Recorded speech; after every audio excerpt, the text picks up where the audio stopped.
وإنه لتنزيل رب العالمين نزل به الروح الأمين على قلبك لتكون من المنذرين بلسان عربي مبين.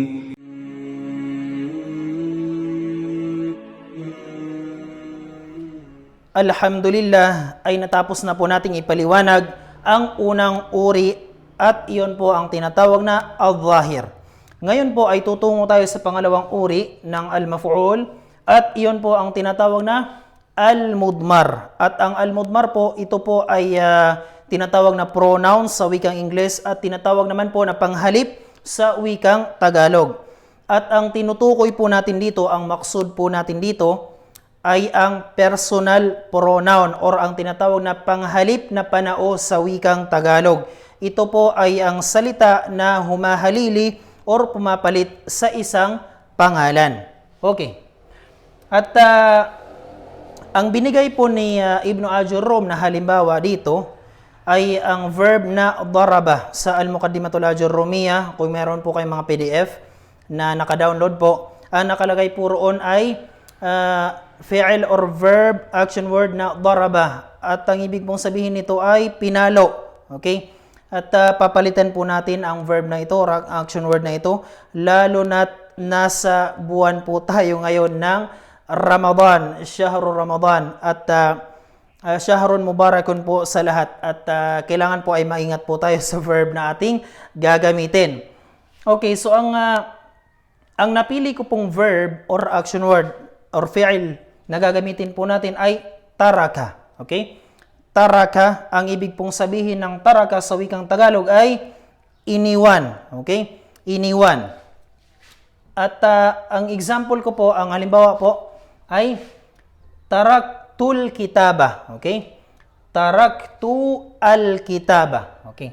So ang ta po dito, siya po yung doer. Okay? Ang taraka, pinaliwanag na po natin sa lesson 14 sa part 3 na ang isang doer po na pronoun or panghalip, humahalili po sa isang pangalan, kapag siya po ay dumikit, kapag siya po ay nakarugtong sa isang verb, lalo na ang verb na tinatawag po nating fi'lul madhi or past tense, ang dulo po nito ay nagiging sukun. Kanina po ay taraka, ngayon ay nakarugtong po sa kanya ang fa'il na pronoun, ito po ay tu. Tu at ang ibig sabihin po nito ay ana, ako. Okay. Kailangan po ay maging sukun ang dulo ng fi'il. So mula po sa taraka, naging taraktu. Okay? So kanina po ay taraka, iniwan. Taraktu, iniwan ko. Okay? Al-kitaba. At ang al-kitaba po, ito po ang object. Okay? Ito po ang al-maf'ul. Taraktu al-kitaba, iniwan ko ang libro. Okay? So ang object po ay magiging fatha sapagkat siya po ay maf'ul.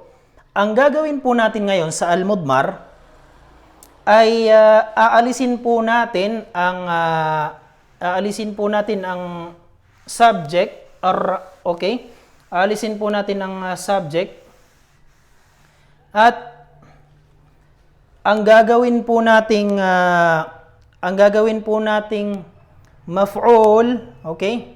Ang gagawin po nating naibul fa'il or maf'ul, ang gagawin po nating tinamaan mismo ng verb or ng action word ay mismo po yung fa'il.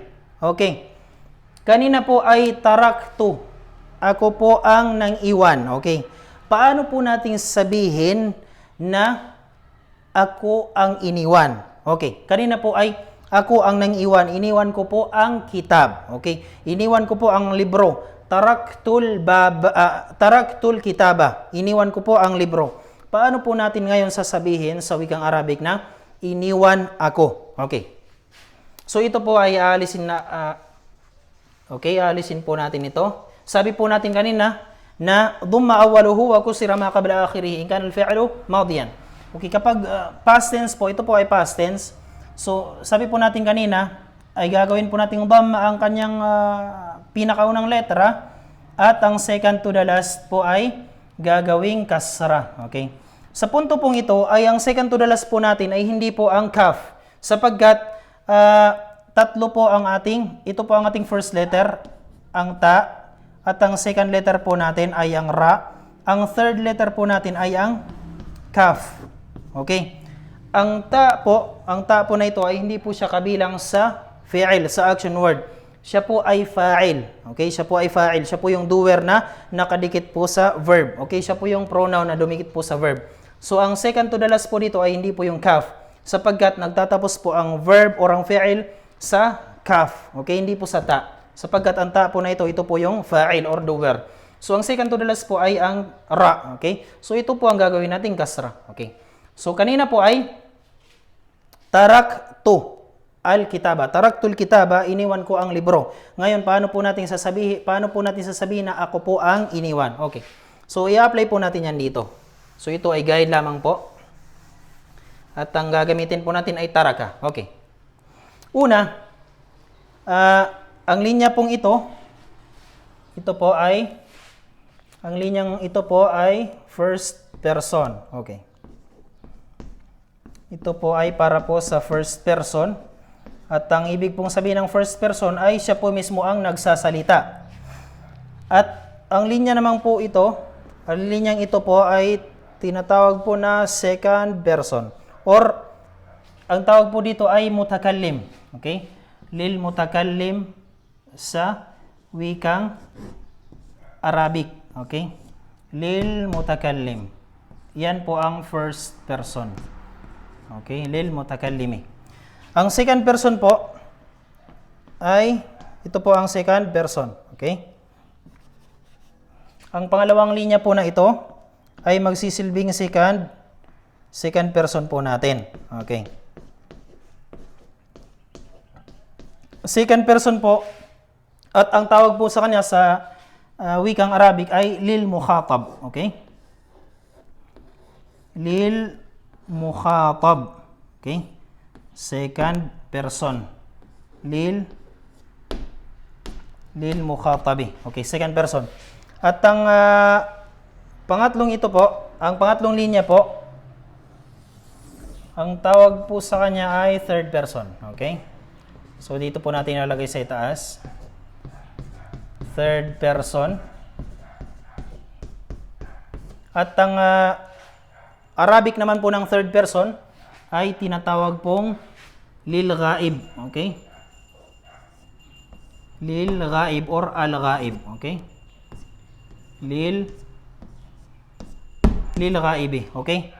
So, first person, lil mutakallim, ang unang linya.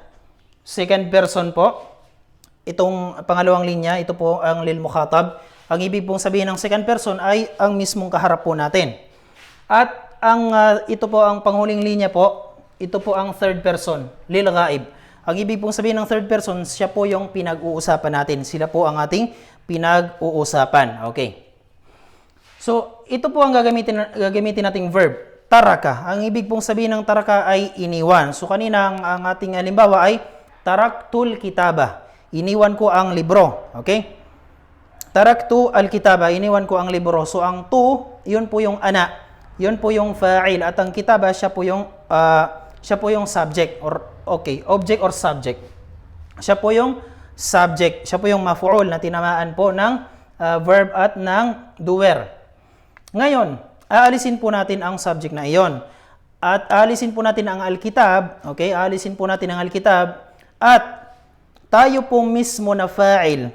Tayo po ang papalit sa kinalalagyan ng subject. Ang ibig sabihin ay tayo po ang magiging subject ngayon. Kanina po ay taraktu al-kitaba. Iniwan ko ang kitab. Paano po natin sasabihin na ako ang iniwan? Okay. Inihati ko na po ito sa tatlong bahagi. First person, second person, at third person. Okay. So, para mas maintindihan po natin, mag-uumpisa po tayo sa first person na singular. Ibig pong sabihin nito ay ako. Okay? So, kapag sinabi po nating turiktu, okay? Turiktu, ang kanyang original po ay taraka. Sabi po natin na dumma awaluhu wa kusira ma qabla akhirih. In kana al-fi'lu madiyan, dumma awaluhu wa kusira ma qabla akhirih. Kung ang ating fi'il verb na gagamitin po ay past tense po ito lahat. Dhamma po ang kanyang umpisa at kasra po ang kanyang second to the last. Okay? Uulitin ko po, ang kaf po ang last letter, hindi po ang ta. Ito mga kulay asol, sila po ay mga pronoun. Okay? Na hango po sa mga pronoun na binanggit po natin sa last lesson 14 sa part 3. Okay? Nagbanggit po tayo ng ana, nahno. Okay? Ana, nahno, anta, antuma, antum, anti, antuma, antunna. Huwa, huma, hum, hiya, huma, hunna. Yun po ang mga pronoun or personal pronoun or panghalip na panao na ating ginagamit. Nagbabago po ang kanilang mga larawan kapag inidudugtong po natin sila sa mga verb or action words. Okay. Ngayon, ang ana, ako, singular na first person, kapag sinabi po nating ako ang iniwan. Okay. Ako ang iniwan. Kapag sinabi po nating iniwan ko ang kitab, taraktu al-kitaba, iniwan ko ang libro. Paano po pagsasabihin nating ako ang iniwan? Ngunit hindi po natin alam kung sino ang nang-iwan sa akin. Okay. Ang sasabihin po natin ay turik tu. Babaguhin po natin ang kanyang haraka, gagawin po natin dhamma ang kanyang unahan, ang umpisa, at kasra po sa kanyang second to the last, at durugtungan po natin ng tu. Okay? Turik tu. Turik tu. Ngayon, ang tu po na ito ay hindi na po siya yung fa'il, hindi na po siya yung doer. Siya na po ang subject ngayon sapagkat siya na po ang iniwan. Okay, babalikin po natin. Turik tu. Ako po ang iniwan. Iniwan po ako. Okay? Pakatandaan po natin, hindi po ako nang iiwan. Ako po ang iniiwan. Okay, nakahugot po tayo bigla. Okay, sapagkat nadala lang po tayo ng halimbawa natin. Okay. Okay, back to the business po. Turik to, kapag sinabi natin turik to, ako ang iniwan. Turik to. Pwede po ang ako na iyon, pwedeng maging first person na isang lalaki or isang babae. So pag sinabi po natin turik to, ay iniwan ako. Okay. Paano po kung first person na pangmaramihan o ang pangalawang ito po ay pwede po sa first person na pangdalawahan or pangmaramihan. Pwede rin po siya sa mga lalaki at kababaihan. Okay.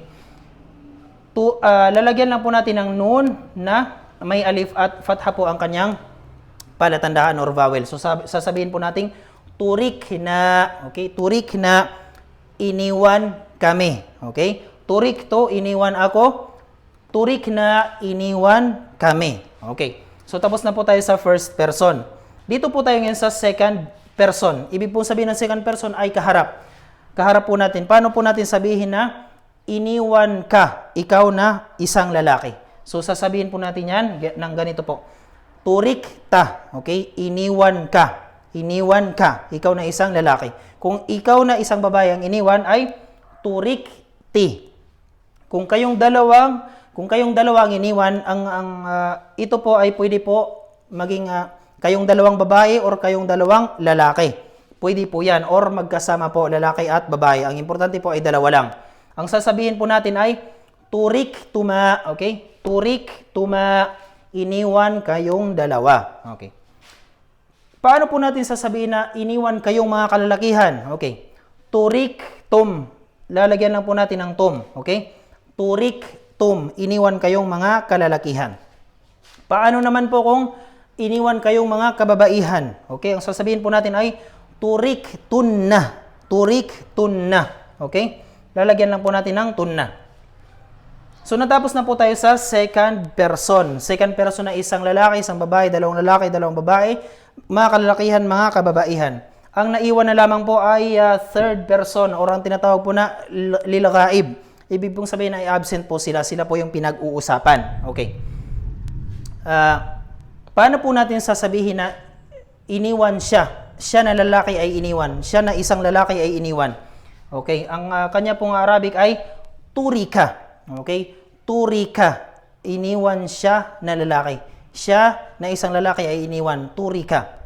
Paano naman, kung isang lalaki po ay wala po tayong idadagdag. Wala po tayong idadagdag, babaguhin lang po natin kung third person po na isang lalaki, wala po tayong idadagdag, babaguhin lang po natin ang kanyang mga vowels. Okay? Dhamma po ang una at second to the last po ay kasra.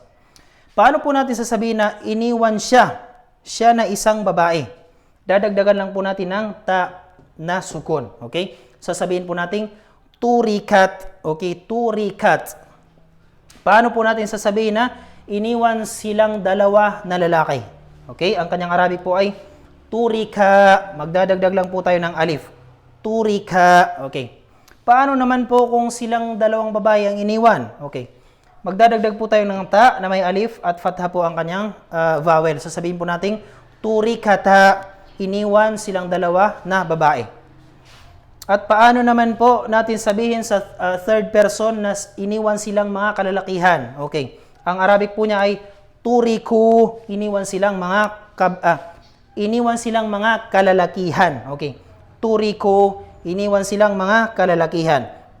At turik na po kung iniwan silang mga kababaihan.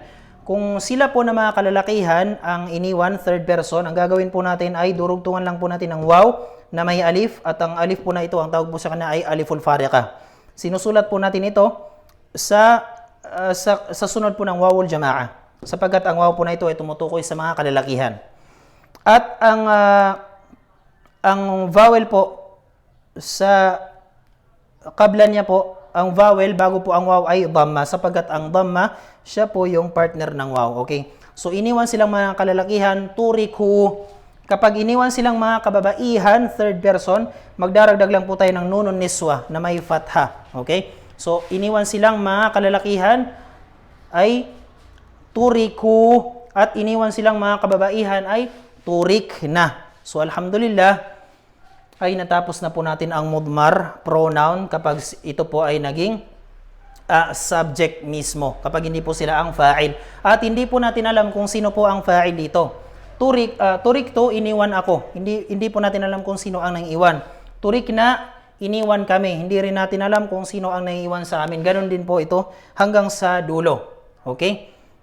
Ito po lahat ay ito po ang pronoun na ginagamit po natin.